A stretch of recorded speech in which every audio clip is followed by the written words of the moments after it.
നമസ്കാരം, പ്രവാസി മലയാളിയിലേക്ക് ഏവർക്കും സ്വാഗതം. സിക്ക് ലീവ് എന്ന് പറഞ്ഞ് അവധിയെടുക്കാൻ നിന്നാൽ കിട്ടുന്നത് വലിയ പണി തന്നെയായിരിക്കും. പ്രവാസികൾ അവധിയെടുക്കുമ്പോൾ കുറച്ചുകൂടി ശ്രദ്ധ പുലർത്തണം. കുവൈറ്റിൽ സിക്ക് ലീവ് എടുത്ത ശേഷം രാജ്യം വിടുന്ന പ്രവാസികളെയും സ്വദേശികളെയും മടക്കി വരുന്ന ഉടൻ തന്നെ അറസ്റ്റ് ചെയ്യുമെന്നാണ് റിപ്പോർട്ടുകൾ ഇപ്പോൾ പുറത്തേക്ക് വരുന്നത്.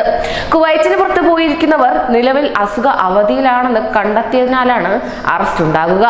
നേരത്തെ ചില ജീവനക്കാർ ഡോക്ടർമാരുമായുള്ള സൗഹൃദം ദുരുപയോഗം ചെയ്ത് സിക്ക് ലീവ് നേടിയെടുക്കുകയും അവധിയെടുത്ത ശേഷം രാജ്യത്തിന് പുറത്തേക്ക് പോവുകയും ചെയ്തിരുന്നു.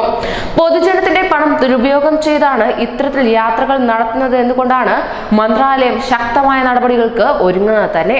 പുതിയ സംവിധാനം ഏർപ്പെടുത്തുന്നത് മൂലം രാജ്യത്തിന് പുറത്തു പോകുന്ന ജീവനക്കാർക്ക് അനധികൃതമായി സിക്ക് ലീവ് നേടിയെടുക്കുന്നതിന് കഴിയാതെ വരുന്നതായിരിക്കും.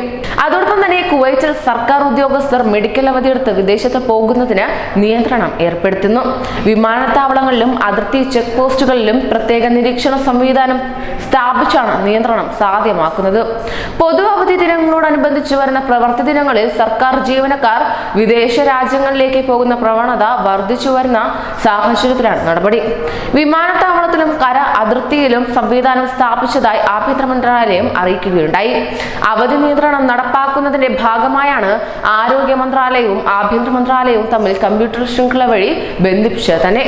ഇതോടെ രോഗാവധിയിൽ കഴിയുന്ന സർക്കാർ ഉദ്യോഗസ്ഥർക്ക് അനുമതിയോടുള്ള വിദേശ ചികിത്സയ്ക്കായല്ലാതെ രാജ്യം വിടാൻ കഴിയുന്നതല്ല. കൃത്രിമമായി മെഡിക്കൽ സർട്ടിഫിക്കറ്റുകൾ കണ്ടെത്തിയാൽ അവ നൽകിയ ഡോക്ടർമാർക്കെതിരെയും നടപടി ഉണ്ടാവുന്നതായിരിക്കും. പൊതുമുതൽ ദുരുപയോഗം ചെയ്ത കുറ്റമായിരിക്കും ഇവർക്കെതിരെ ചുമത്തുക. സർക്കാർ മേഖലയ്ക്ക് ഏകീകൃതമായ മെഡിക്കൽ സർട്ടിഫിക്കറ്റ് ഫോമുകൾ നടപ്പാക്കുമെന്നും മന്ത്രാലയ വൃത്തങ്ങൾ വ്യക്തമാക്കുകയുണ്ടായി. കൂടുതൽ പ്രവാസി വാർത്തകൾക്കായി ഈ ചാനൽ സബ്സ്ക്രൈബ് ചെയ്യൂ.